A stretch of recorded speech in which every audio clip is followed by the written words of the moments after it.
All right. Well, we're about 1 minute past the hour, so I think we're going to go ahead and dive in and get started. So today it is truly my pleasure to introduce Vicky Ramirez and Dr. Katie Kuhl. Vicky is the Senior Research Coordinator and Program Manager of the University of Washington's Center for One Health Research. As a medical anthropologist, Vicky is always looking at ways to improve health access and outcomes to those communities most marginalized.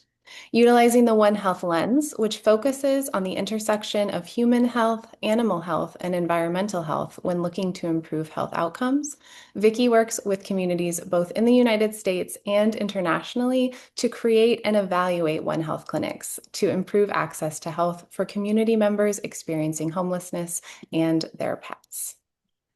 We're also joined today by Dr. Katie Kuhl, who is a veterinarian and associate professor for Washington State University's College of Veterinary Medicine. She's the director of the WSU Shelter Medicine program based at Seattle Humane, where she guides fourth-year veterinary students through hands-on training in shelter medicine, surgery, and community outreach. She also leads the One Health Clinic veterinary team in providing integrated medical care to people and their pets while allowing students to learn and collaborate interprofessionally. She is passionate about educating veterinarians on improving access to care for vulnerable community members and practicing along a spectrum of care. She also serves as vice president for the Washington State Veterinary Medical Association Board of Directors. It is truly my pleasure to welcome both Vicky and Katie today. We are so very grateful for your knowledge and your expertise. We've got a lot of content to get through this morning, so please take it away. Thanks so much. I realize Dr. Cool and I also forgot to update our bios. So we are now co-directors of the One Health Clinic. And I got to go back and edit that. Thank you everyone for joining today. Our presentation today, as you can see, is called One Health, Two Patients, the Human Animal Bond in Homeless Health Services. We are super appreciative to be here today. And for those who have heard us talk before, we tried to mix it up a little bit to make it newer and exciting. So just really briefly, I want to do a quick touch into what One Health is and why we call it the One Health Clinic. A lot of people know about this already, are starting to understand the concept a little bit more. I do want to talk about how we approach One Health at our clinic. So this is the original model. You have this Venn diagram, and supposedly, like, only in the middle here is your One Health. And that is the area where human, animal, and environmental health intersect. This model or this Venn diagram has been evolving over time. So we kind of it moved on to be more specific about other components that are part of One Health. So we actually have environmental exposures coming out more in terms of the built environment and environmental contaminants, zoonotic pathogens, this happy family with whatever, their kid. Now kids are involved in One Health.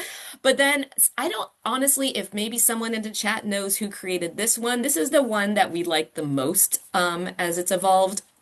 We are finally bringing in, I don't know if I have a pointer, we have a companion animal here in the animal section. You have a little dog. We start talking about the social determinants of health, which include food security and more of the built environment, climate change, water pollution, and all those other kind of factors. And where this little in the middle, this Venn diagram intersection here talks about One Health, we don't see it as being just this small white area. It encompasses more, and anywhere where humans are by themselves without any impact from animals in the environment is so slim, and so are the other components. And we really look at integrating this human health and environmental health rather than keeping them siloed in their own little containers. So that being said, we a few years ago now, it's pretty astounding. we started considering a One Health approach to caring for a person's experiencing homelessness with their animals. And this kind of all started, if you, that QR code will take you to a photo documentary that one of my colleagues, Jamina Garland Lewis, who's a National Geography photographer, um, as well as a scientist, put together a lovely website with images of people's and their stories of how their animals benefit them. And for anyone who's worked with those experiencing homelessness, these are just really common themes that come up all the time. Everyone talks about the animal being everything to me, making life a little easier, not just a pet, actually our family. Um, Accepts me for who I am. These are just the common themes that come up all the time. And if you've ever been in a location where I've presented before, I always bring up this one slide, this one quote that really encapsulates it for me. We were doing formative interviews with people to just learn a little bit more about that relationship. And one individual said that I have to have her. And I think every homeless person, I think every drug addict, I think anybody that is going through something where they think that they're at the bottom, that they don't have anything left, they need to put something first. And there's times when I was trying to quit meth over the last 2 years where I got out of bed because I knew she needed to use a bathroom. I didn't kill myself because I knew that she needed me. If you put something before yourself, oftentimes that one decision keeps you from doing the bad thing. What does the dog need today? If the dog's okay, I'll be okay. So, understanding this unique power of this human animal bond in these communities, in 2016, we began to have discussions, and this is University of Washington, me with University of Washington, and Dr. Cool with WSU, Washington State University, to see if we could lean into that human bond to connect people with healthcare. Could we work with a community that tends to put their animals' needs before their own to connect to their own healthcare because doing so would make their animals healthier? And could we provide healthcare to the family unit since they have the same exposures and may have similar health concerns? And finally, could we take a truly One Health approach by getting out of the healthcare silos and integrating the care while also evaluating the new One Health clinical care model to see if it's successful? Dr. Cool? All right, thanks so much, Vicki. So we're thinking about this human animal bond, right? This mutually beneficial, dynamic relationship that exists between people and animals and is influenced by their behaviors and could be considered essential to the health and well-being of both the human and the animal. And there's been a lot of study done in this area of looking at the human animal bond and its impact. A lot more study has been done looking at the impact on the human health, the human side of things, but a lot of opportunity for looking at the impact on the animal side of the human animal bond as well. So we know from that research that there are emotional, psychological, and even like specific health benefits to that bond. Changes in blood pressure, improved cardiovascular health, changes in allergies, obesity, PTSD. And in fact, 97% of human doctors believe, when polled, that there are health benefits to owning a pet. So we wanted to think about how we could create space for that human and animal health to thrive and to be supported together in that human animal bond. And so it's easy for us, I think probably all of us on this call, it's really easy for us to think about all of the positive impacts of that human animal bond, right? We can think about that emotional support. That quote that Vicki read is really powerful. Those are clear health benefits when somebody is, potentially even choosing to stay alive for their animal, right? That companionship, an animal that is providing companionship without any judgment in an experience which can be very isolating, experiencing houselessness. And there's physical benefits as well. I mean, if you're sleeping outside, you're a pet and you might be helping each other stay warm at night in whatever climate you find yourself in. Or we run into folks who their animal actually helps them with getting around, with mobility challenges. So and then protection, that's a pretty obvious one for folks experiencing houselessness. There can be a lot of dangers, perceived dangers, trauma, and PTSD, and having an animal there that can kind of act as a guardian, keep an eye out for people, can be a huge source of comfort to someone. But I think it's important for us to also realize that it's not always sunshine and roses, right? Having that human-animal bond can also create some negative impacts for these individuals and for these families. And so a big one that we can think about is barriers to spaces, right? Like indoor space. So when we go back to, the 97% of doctors believe there's health benefits to owning a pet, 97% of doctors, though, aren't going to let you bring your pet with you to the clinic if you need to seek out care for yourself, right? So there's a lot of indoor spaces that are unavailable to people who are living or sharing their lives with animals. Housing can also be a barrier. We're really fortunate here in Seattle that we have some pretty animal supportive policies in place for emotional support animals to be given access to housing. But that is not true in all places and even in a lot of places. And that's certainly something that organizations, everybody here, hopefully can be impacting in their own communities, because that's really important, right? And then healthcare, we talked about that. So the other things, that we do run into in the clinic and think about are zoonotic disease. So there is the potential for diseases to be passed from animals to humans, but there's also the potential for diseases to be passed from humans back to animals. So we have to think about both sides of that coin when we're caring for the human-animal unit for the family. From our formative work for the clinic, it was very clear that people would prioritize the needs of their pet over the needs of themselves in a lot of instances, maybe not everybody, but a lot of folks. And so that means that somebody might be choosing to go without things that they're needed for their own health and wellness in order to prioritize the health and wellness of their animal companion. And with that comes those barriers of the cost of care, supplies, food, veterinary care, all of those things. If anybody has pets here, I'm sure you all do, like the price of food is wild right now. And it can be a huge barrier. And so you're choosing to spend money on that, and then perhaps then you are prioritizing that over things that you might be needing funds for elsewise.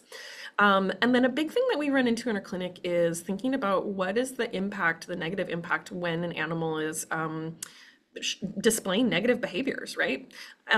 So if not every animal is going to do well in every single environment or every single scenario, and that can also change for an animal over time depending on their experiences and sort of the support that they're getting from their owner, from their humans. And when an animal is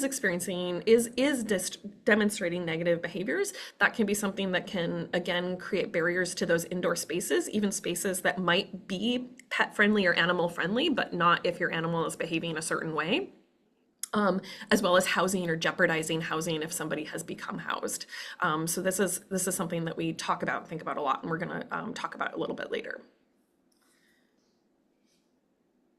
And so we wanted to think about leveraging this human-animal bond and using this idea that folks are going to prioritize care for their animal there we go to be able to be able to create our clinic model. And so we kind of take a look at like what sorts of clinic models existed, thinking about the goal of providing care in this One Health framework of providing care for the human, for the animal, considering the environment and support or impact we could have on their shared environment as well. And so if you look at sort of the different clinic models that exist, there's that traditional single care model, which would be you either go to the human doctor, or you go to the veterinarian for the veterinary care, and they're in different places and they're at different times. A referral care model, that would be a clinic where you potentially have veterinary care or screening available, and then you have some human health folks on site who can set you up with an appointment and give you information to help you get referred to of services that you might qualify for in your community. But the referral model means that we still have that step of follow up and going to appointment, or follow up and ending up in a clinic space. And we know that there's a gap there then where people are not going to ultimately get access to that care. And then the side-by-side model. So this would be, we have the veterinary care available and we have some human health care available, and they're in the same place at the same time. This might be like a resource fair, something like that.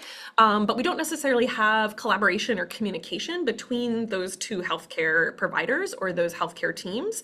And so what we wanted to do with our model is very specifically, we wanted to make sure that we were integrating the care that we were providing, because we wanted to be able to talk about our shared concerns and the information that was coming to us in the different parts of our clinical visits.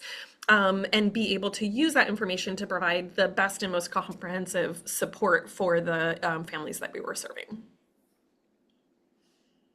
And so that led us to the creation of the One Health Clinic. And so the One Health Clinic is a collaboration between the University of Washington and Washington State University. And our community partners include Neighbor Care Health, which is a federally qualified healthcare provider.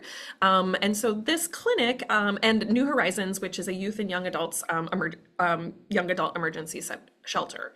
And so this was our pilot site, and at this site they had Neighbor Care Health providing some clinical hours every week for the young people who were accessing services at the shelter.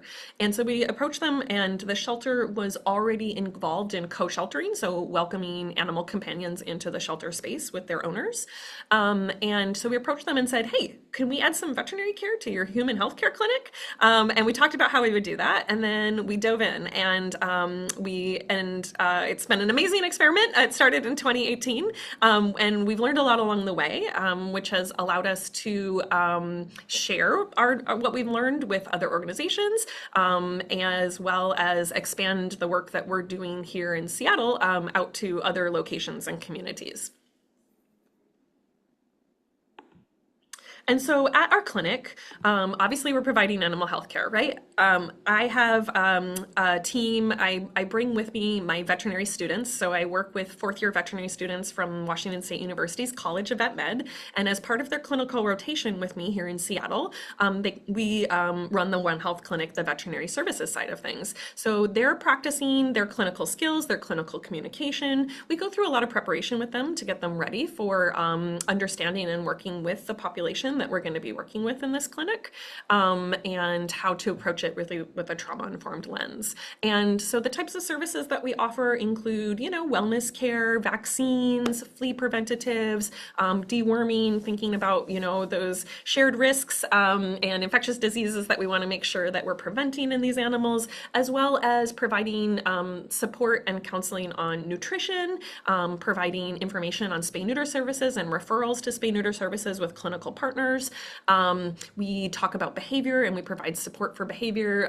We have some partners who help with kind of hands-on behavior services, as well as working with us when behavior medications are appropriate for a patient. And we have some great clinical partners in the region where if an animal has care that's kind of above and beyond what we're able to offer in clinic, we can work with those clinical partners to try and get our clients connected to care. And then we have our human healthcare. So we're literally side by side in the clinic. There's just a door in between us that is sometimes closed to allow for privacy in the human healthcare setting, but it is a full primary care clinic. So all of the things that you would go and get at your usual primary care doctor, you're going to be able to get at this clinic. And so we're working with young people, and so it's a lot of things that young people are going to be needing access to.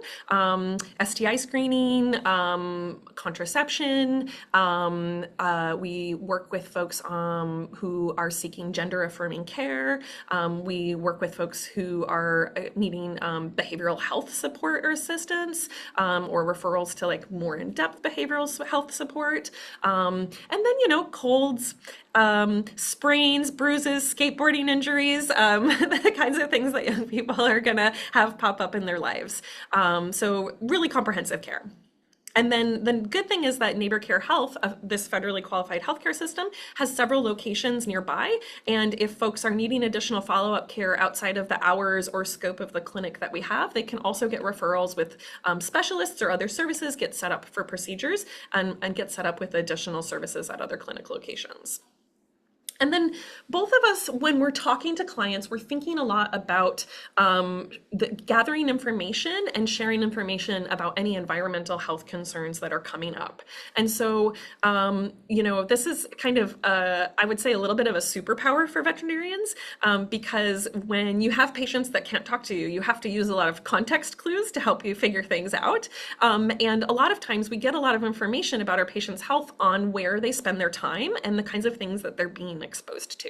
And so this also is an opportunity for us to address healthcare concerns, kind of using that One Health lens to think about environmental risks, whether that's something that's kind of existing in the environment or something that might be part of a patient's I don't know, daily habits. I think that's all I wanted to say there, Vicky. So when we're thinking about integrating that human and veterinary healthcare, we are thinking about really creating a strong connection in the clinic. We really approach our clinical work with a lot of this shared health perspective and thinking about trauma-informed care. So we're thinking a lot about, curiosity, like I guess our little mantra in clinic is approaching our conversations with curiosity instead of judgment, because people are coming to us from all different walks of life. They may have some different experiences with pet ownership or pet care, and then we may have our own perspective on or understanding of a certain like health subject or nutrition subject or spay neuter, things like that. And we just try to kind of listen to people, create an environment where people can share their stories and be heard, and then we can offer what they're willing to take from us as far as information and care that we can provide.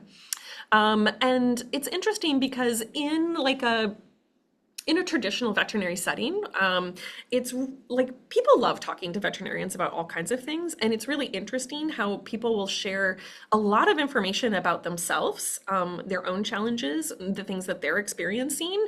And they might kind of put it into the context of what's going on with their pet, or they might just kind of throw it in there because they feel safe and comfortable in that shared environment of sort of thinking about that shared goal of caring for this animal, this family member that's so important to them.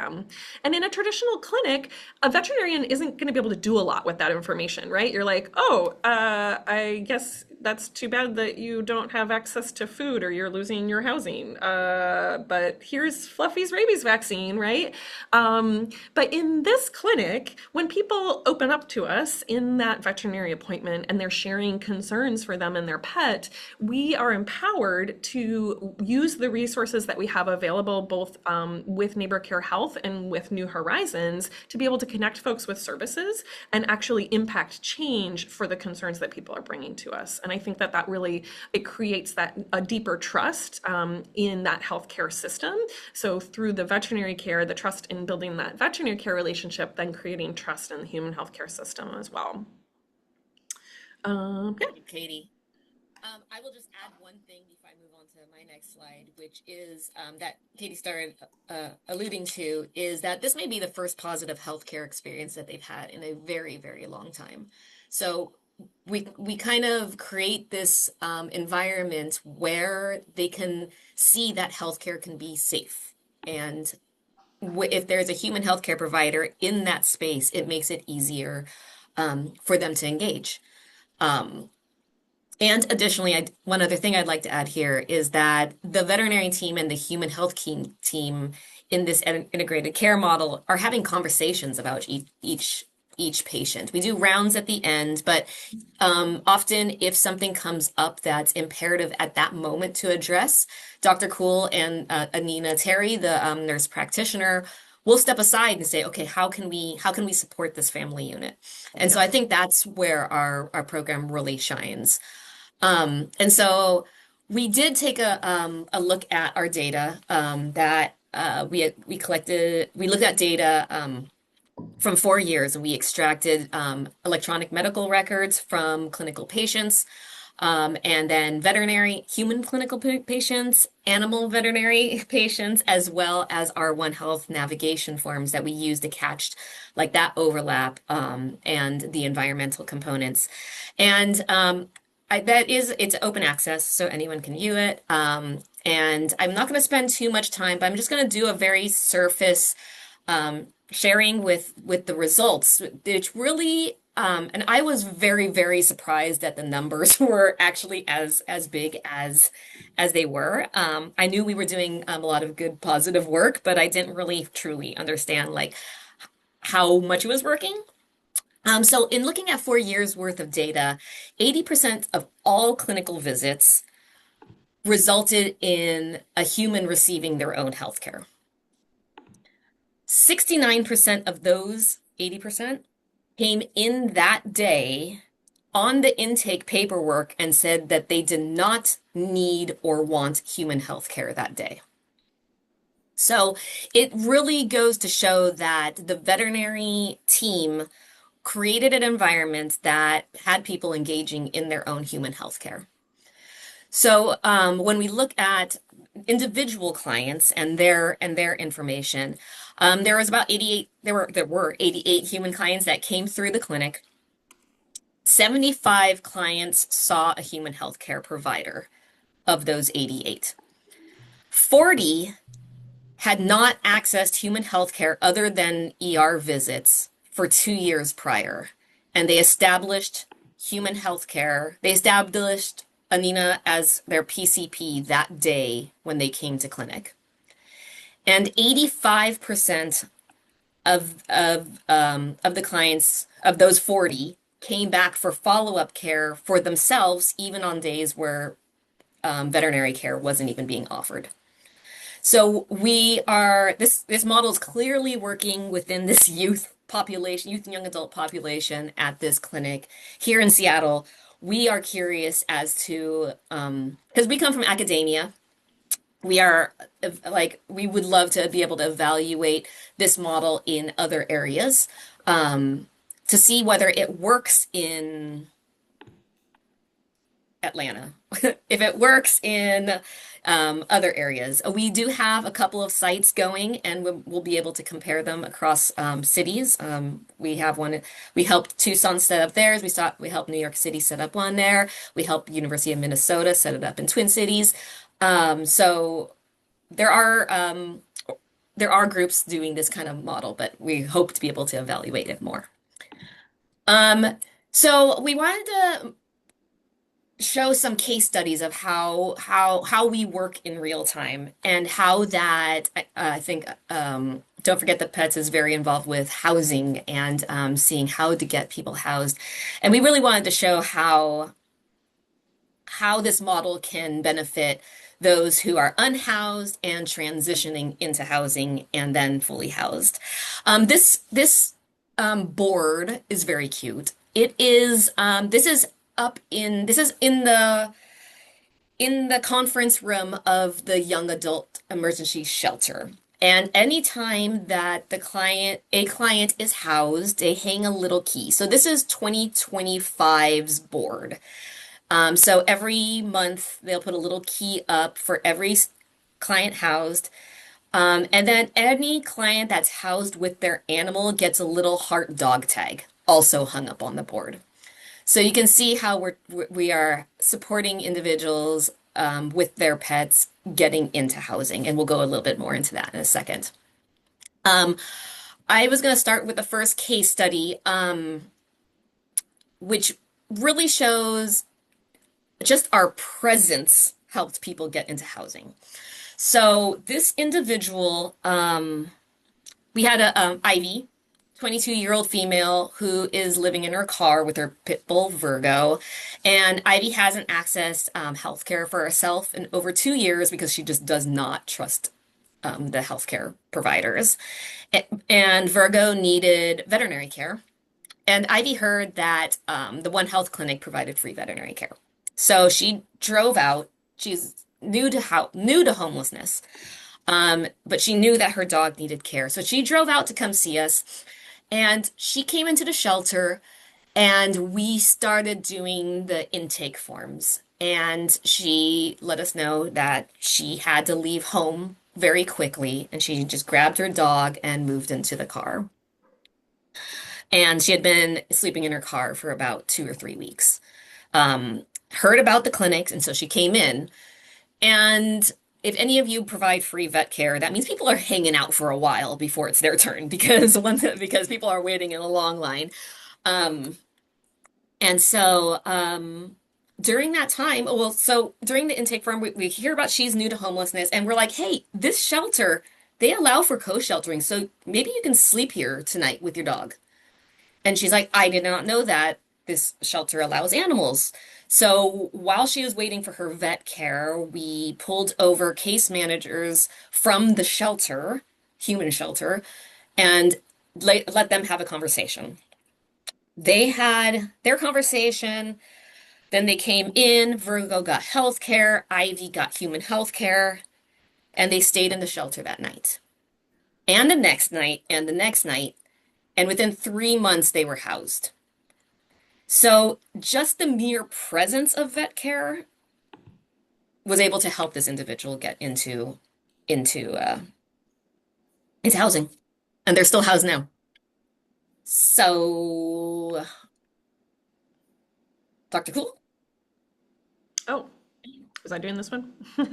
you were doing this one Okay, that's because fine. we through the human healthcare we were able to help them get health because we are also be able to assist them with the ESA letter that Dr. Cool is going to talk about our ESA Okay. letters.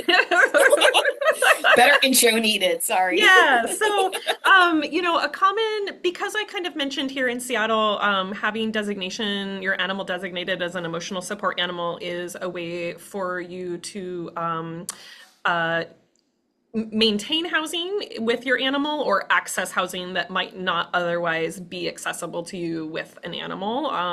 And so people come in knowing that they want this ESA certification to help with that housing process. And so, one of the things that we have to make really clear is that the ESA letter itself does not actually come from your veterinarian. So it doesn't come from the animal healthcare provider, but it comes from your human healthcare provider. And so as we're, starting off with our veterinary visit, we let them know that they'll be talking to the human healthcare provider about their ESA status. And then what we want to do is we want to make sure that that person is actually establishing with human healthcare to determine not only that they are going to benefit from having an emotional support animal, right? So that we can both from the veterinary and human healthcare side see that there is a positive benefit for this human of this human animal bond, but also make sure that the animal is getting what they need from the relationship as well, right? Making sure that the animal is receiving the care that they need, and that they're up to date on the services that would make them healthy to live in a housing environment, making sure those flea meds are up to date, spay neutered as appropriate. And so our ESA letter includes a portion that has to do with the human healthcare provider, and then a second portion that I sign off on that has to do with the veterinary care or the care of the animal. And in general, this is not like you just stop in and you ask for it and then you're automatically going to be given this letter, right? Like the point here is to create this like relationship and also understand this human animal bond. And sometimes we're not going to get the full story the first time we meet someone or their animal. And so we oftentimes are encouraging that person then to continue to be in contact with us. Sometimes it will be appropriate for them or their animal to come back like for booster vaccines or for additional care for themselves. And then that's an opportunity for us to have another touch point and make sure that things are still going well for both of them, that this is still a positive thing and that we are good with signing off on this emotional support animal status. And then the other thing we run into is sometimes people are like, well, I have 4 dogs, so I want 4 emotional support animals. And we do not allow don't allow that in our clinic. We understand that there is a benefit to having that human animal bond. But if you are experiencing housing instability and you also have multiple animals, that probably is actually going to be really challenging for you emotionally. And so we will work with people if they're in situations like that where we need to troubleshoot animal ownership. But for the most part, folks are really understanding of these policies, and this is really helpful then for that step of working towards housing if that's a goal for them. All right, so my case study, I want to talk about some connections between human and animal behavioral health. So Jax is a 25-year-old non-binary human patient, and they have been seen at the clinic, human health clinic, and One Health Clinic for their pet Remy, and they've been seeing us at the clinic for about 6 months because they've had 8-month-old Remy since she was a kitten. Remy has been healthy, and Jax has been really on top of making sure that Remy gets all of her booster vaccines and her flea treatments and everything like that. And it's clear to everyone in the clinic that they have a really positive relationship, and Remy and Jax have been given ESA certification by the human healthcare provider previously. At this time, Jax is not housed, so housing insecure and kind of couch surfing. And they're presenting to us in clinic because they're noticing that Remy is all of a sudden having some really abrupt changes in their behavior. So goes from being a really nice, sweet kitten to all of a sudden the owner's showing us bites and scratches on their arms and hands, where Remy is really demonstrating like unprovoked aggressive behavior, not only towards the owner, but also towards other people around them. And unfortunately, Jax is suspicious that there are times when they have to leave Remy at this home where they're couch surfing, and they're worried that there might be some negative interactions with other individuals in the home that are going on when Jax isn't around to see it or intervene. So obviously this is really distressing for Jax, right? And Jax is reporting really a severe increase in their levels of anxiety to the point where they aren't able to sleep. It's been a big impact on their ability to interact with friends and peers because they're worried that their cat could lash out and injure someone at any moment.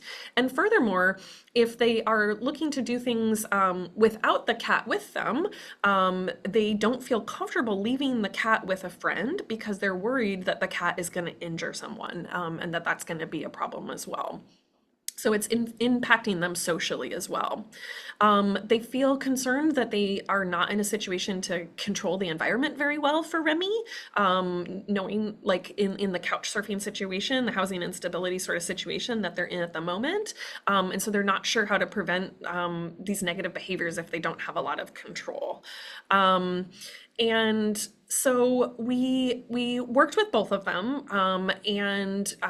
so with our human healthcare team, we wanted to make sure Jax was telling us about how they were pretty close to being set up for housing, and that housing this chance for housing was on the horizon. It was coming, but it was still a couple months out. So it was in the works, and they just were really unsure. They were worried about how they could keep Remy safely in the meantime. And so the first thing we wanted to make sure so that this housing wasn't jeopardized in any way was that we wanted to make sure that ESA documentation was up to date for them.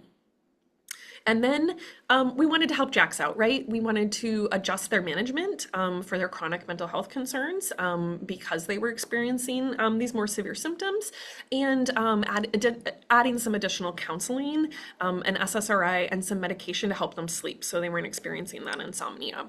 And at the same time, we knew that Remy needed care too, right? When an animal lashes out with unprovoked aggression, they're usually trying to tell you something. And so Remy was trying to say, I'm not comfortable in the space that I'm in right now, and I'm not sure what else to do about it, right?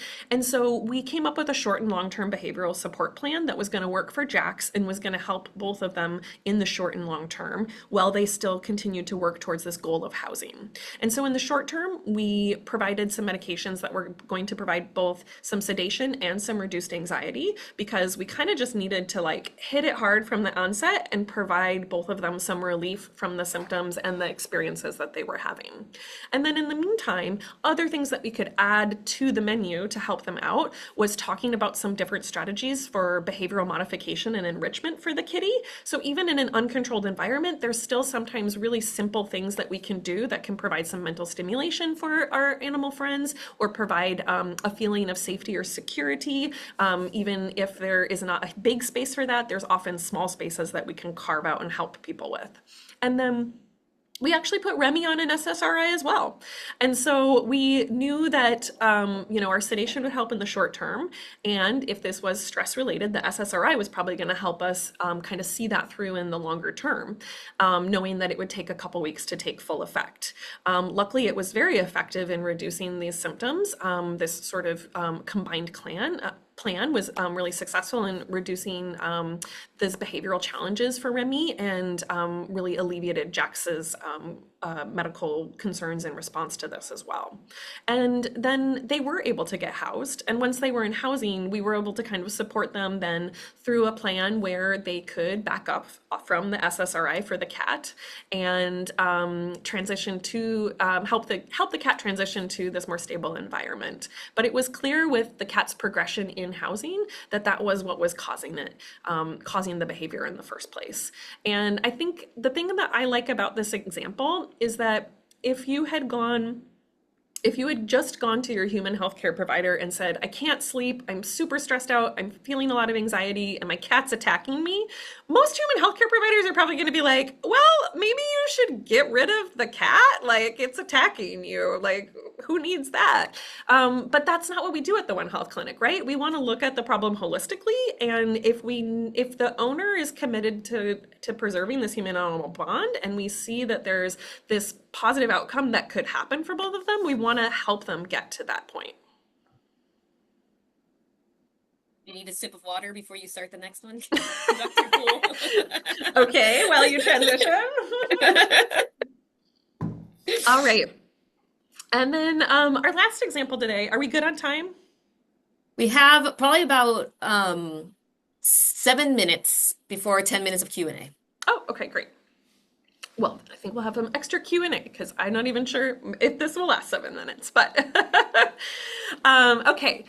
And then, so Remy and Jax's story is a nice story kind of looking at what some of the hurdles to accessing housing and getting into housing might look like. But I think something that we've experienced in the clinic, not infrequently, is that sometimes accessing housing and getting the animal and the human into housing is not the end of the concerns for the human and the animal, right? It doesn't solve all things. And in fact, sometimes new issues can come up. So for Josh, a 20-year-old cisgender man, Josh has this lovely companion, Spunky, who's a 2-year-old female spayed terrier mix. And they've been together for a long time, they have a really sweet bond. They're very close because they've spent their first year as a family living first in a tent and then transitioning to a shelter where they had a consistent overnight pod where they could be staying. And in that shelter, they were connected with services that allowed them to get set up with supportive housing. So for the last 6 months, they've actually been housed in an apartment. And pretty recently, last couple months, Josh was able to start a full-time job as well. Really excited about, these steps forward. Unfortunately, around the same time, there started to be some noise complaints from neighbors in the apartment building about barking coming from Spunky when Josh would leave and go to work.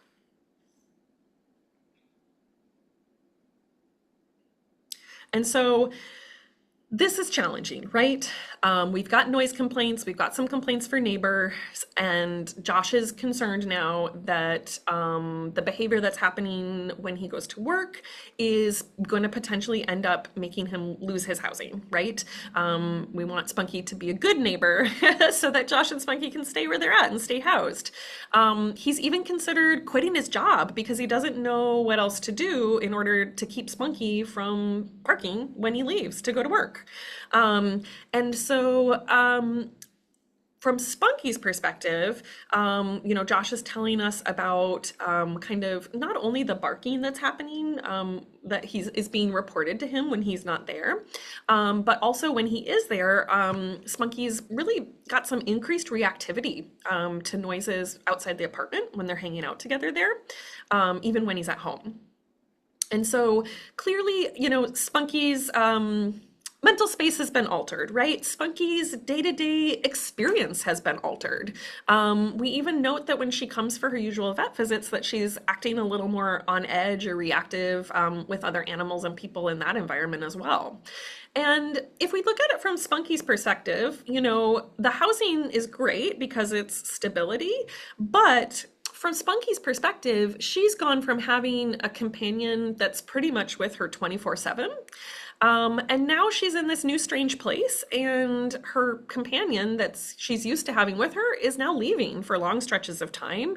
And she doesn't really know what to do with that. That's kind of distressing. That's a big stressor for her, even though objectively we would all look at that and say, oh, isn't that a great improvement for both of them, right?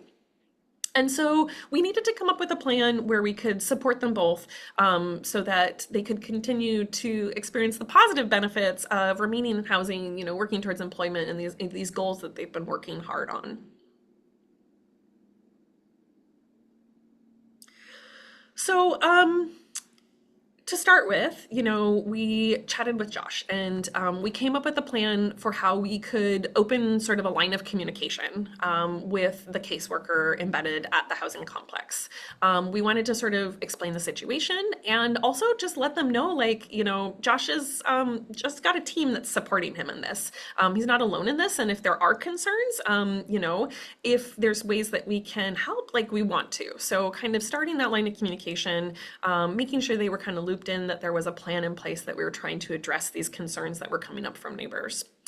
And then we started talking with Josh about what was going to work for him and his schedule, and what we could figure out as a viable treatment plan that was going to work for Spunky's behavior, for modifying Spunky's behavior and improving. I hesitate to call it separation anxiety because there's some very specific diagnostic criteria for true separation anxiety, but a lot of times folks will throw that term around. So we can throw it around if you want. Obviously, being separate from Josh is causing some anxiety. And so we wanted to make sure that if there were problems in the future, that we could all be in communication about it. And then for Spunky, we're going to start with environmental enrichment, right? Because if we don't start making changes in the environment and sort of behavior modification for the routine that comes with the day-to-day, those are kind of the mainstays of helping an animal when they're demonstrating that they're having some behavioral concerns. And so we wanted, a 2-year-old terrier is a very active animal, and we wanted to make sure that she was getting enough exercise, that she had enough mental stimulation. We were able to provide some different toys and puzzles and things like that, and some ideas for Josh that would be easy to implement to sort of keep her busy, especially when he was going to be gone for work. And then we can kind of modify the behaviors and the routine around Josh leaving for work to make sure that we weren't creating more triggers with that sort of leaving the house effect. And then in addition to that, we looked at what kinds of treatments might be helpful for alleviating some of these symptoms. And so, we usually try to start with things like nutraceuticals. And so those would be more of the non-pharmaceutical, natural options for calming or soothing or anxiety. There's a bunch of different products out there. They're definitely not all created equal. I've tried out some of them myself with my own pets, so I feel like I've got a pretty good grasp on what I like to use, but certainly it's going to depend depend on the animal and the scenario and what's effective for them. And then we have pharmaceutical things we can use as well. And the funny thing is, a lot of the pharmaceutical things we use are drugs that can be used in humans as well for behavioral modification or for different concerns. And I think it's kind of funny when we prescribe medications to animals and start talking to an owner about it so frequent, like often they're like, oh, that's so interesting. I've taken that drug for X, Y, and Z. And so they've got that connection there as well. And then treating the environment, making the environment, you know, I think if an animal's noise reactive, sometimes having that background noise can be helpful. So when Josh was leaving for work, we were going to recommend leaving the TV on or leaving a radio on or leaving the stereo on. So there was some background noise, some human voices in the background there that could be soothing for Spunky as well. And by putting all of these pieces together, we were able to modify Spunky's behavior. We were able to get the barking under control, and we were able to keep them both in their housing, and Josh was able to keep his job.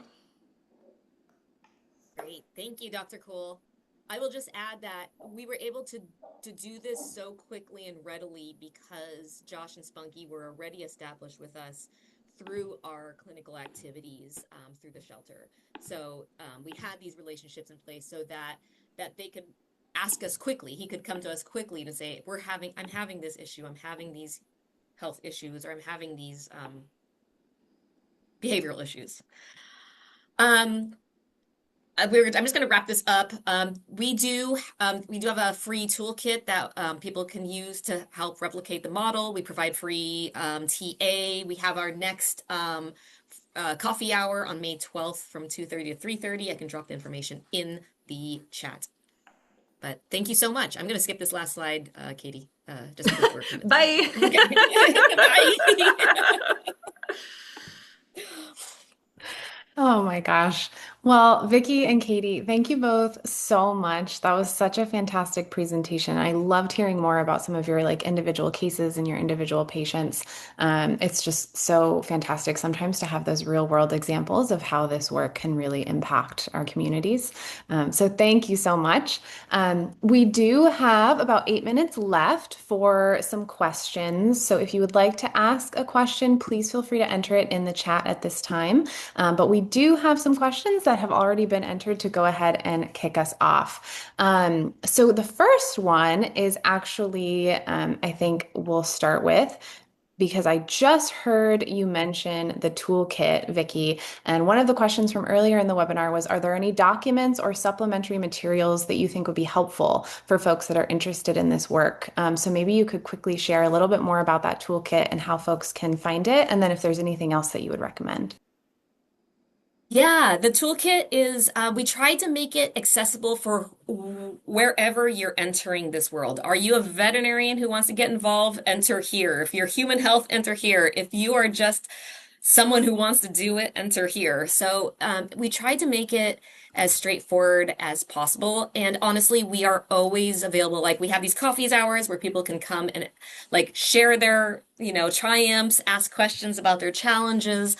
We do that quarterly. Um, and then we have some publications. Tucson published theirs. They have a health fair model, but they integrate the care still, even within a health fair setting, which is really cool. The New York model is led by Housing, Breaking Ground in New York City, led it with Janie and Healthcare and Street Dog Coalition. So there is a lot of, there's a few different models where that's truly like integrating the care. And we can talk about it at our coffee hour. That's great. I love it. Question from Jocelyn. Do you have any thoughts?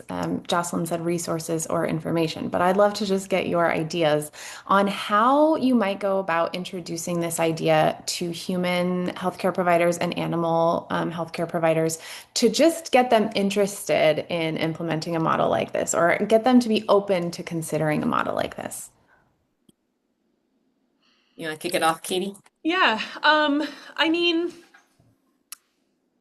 I think a lot of veterinarians are, maybe not everybody, but I think veterinarians are going to tend to jump on board with this a little more quickly than human healthcare providers sometimes are able to. But Oftentimes within any sort of clinic, you can find like those one or two people that are like sort of the animal advocates in the human healthcare clinic or the One Health advocates in the veterinary clinic who already sort of lean towards this approach in their style of practice, and sort of use them as champions to build that relationship and communication with their colleagues.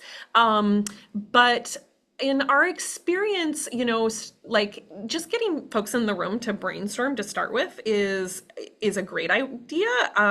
And when we're thinking about setting up like clinic models, this is like a little down the road, but it oftentimes is going to work easiest to try and take the veterinary care to the human health care and not vice versa.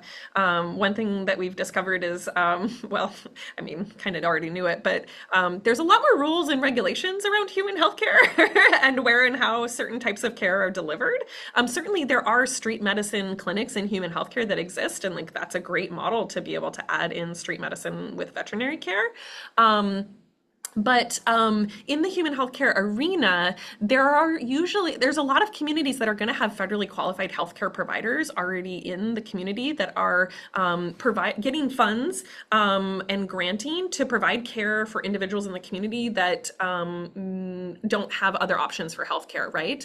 And so if you're looking to serve a vulnerable population like people experiencing houselessness or folks that are uninsured, that's going to be a good place to start. So starting with the clinics, the healthcare systems that are in place to support these populations, and then trying to add in the veterinary care to those existing clinic spaces or models. And I'll just add that sometimes it's often, as Katie mentioned, the human health side that needs more convincing. Out of the Center for One Health Research, on our side, we have MD. Sometimes MDs will only listen to MDs. So our MD will talk to your MD and tell them that this is a beneficial model. I hope that was a helpful answer. That was excellent. Thank you guys. Question from Karen. She is curious how these services are funded. She's wondering, is the human healthcare piece provided via Medicare, something else? And then what about the veterinary care? Mm-hmm. Yeah, great question. So my understanding is that the human healthcare, this is the federally qualified healthcare model. And so they already have the funding structure in place to be opening up care to these vulnerable individuals who do not have insurance, do not have access to care already. And then they try in the process to get our Medicaid. They're Yeah, signing up the people for Apple Care so that yeah, but if they can't get it, they'll still get funded. I mean, they'll still get health care, but they do try and add yeah, them into the system. yeah, Okay, yeah. sorry. Yeah, no, that's fine. And then from the veterinary side of things, in our specific clinic, we are fortunate to be running off of donations, private donations. We do get grants for certain projects, and we got a startup grant from PetSmart Charities. Thank you, PetSmart Charities. And one of the biggest costs if you are not able to solicit like volunteer veterinary teams or veterinarians, that's going to be your biggest cost, is that sort of staffing piece of it. And so we're lucky in our clinic because I have veterinary students who are free labor. And my position, my position as a professor, part of my job is teaching these veterinary students in this clinical environment. But we have volunteers that help us as well and join in for different clinical experiences to support that veterinary care, as well as using some of our funding for paid veterinary positions as appropriate. Wonderful. That's great. Question from Eric, who is based in the Atlanta, Georgia, or the Georgia area. Eric was curious. He thought he heard you mention earlier some work that's already being done in the Atlanta area or the Georgia area, and was wondering if you could share more about that. Um, I just mentioned not knowing if a clinic would work in Atlanta like it does in Seattle, just because the demographic is different. That being said, the CDC had reached out a few years ago about wanting to start a clinic there, and we were really hoping to get one started. But with things as now is not the time for the CDC to do this. So hopefully in the future, please reach out if you would like to start something. And then we can. Amazing. I think there's opportunities, opportunities everywhere. Question from Lindsay. Lindsay is wondering, how can our low-cost mobile veterinary clinic collaborate with your team to get support moving towards a One Health model and contribute meaningful data toward your One Health research efforts? Yeah, come to our coffee hour so we can talk about it. I think that'd be great. Yeah, Wonderful. we really would like to be able to have people collecting similar data so we can see it across the board. And I mean, so the University of Washington does a lot of the research and evaluation component of it, and all that is grant funded. So if anyone wants to work on a grant that would help us help you, because then you can use the data to fundraise for your activities. Let's talk. Wonderful. Last question I think that we'll have time for today. We're about a minute over, but Emma is wondering if there are any trainings or courses that you might recommend to either staff or volunteers that work at a pet kennel currently being operated at a homeless shelter. Um, I Yeah, guess good. like I wanted to know a little bit more about like what like the focus of the training, like what would be helpful. I am gonna drop a link in the chat. Hopefully it works. That is sort of a comprehensive like veterinary preventative health overview that's meant to be for kind of entry level, anywhere from like high school age and up individuals to just get like an overview knowledge base of like veterinary preventative health. It's more intended for folks who are maybe interested in entering the veterinary like field, but it certainly would provide a lot of knowledge base for people who are interacting with owners and trying to like maybe provide support or advice without having like a veterinary team available to be involved. Are there any other specific topics that like you're kind of thinking of for this training? Emma, if you're still on with us, you are welcome to unmute if you'd like to share more.